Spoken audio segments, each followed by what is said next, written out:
વધુ એક સમાચાર મોરબીથી મળી રહ્યા છે, તેની પર પણ નજર કરી લઈશું। મોરબીમાં પરપ્રાંતીય યુવતીએ રોડને બાનમાં લીધો હોવાની વાત સામે આવી છે। આપને જણાવી દઈએ સમાચાર મોરબીથી, જ્યાં ગત રાત્રિએ યુવતીઓએ રોડને બાનમાં લીધો।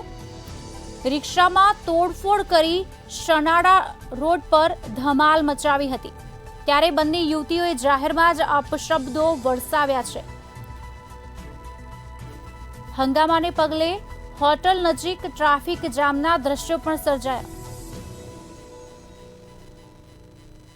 મોરબીથી આ સમાચાર, જ્યાં પરપ્રાંતીય યુવતીઓએ રોડને બાનમાં લીધો હતો અને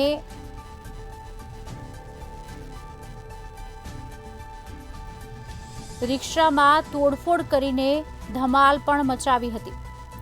જો કે રોડ પર ટ્રાફિક જામના દ્રશ્યો પણ સર્જાયા। બંને યુવતીઓએ જાહેરમાં અપશબ્દો પણ બોલ્યા હતા, જેનાથી લોકોના ટોળા પણ ભેગા થયા।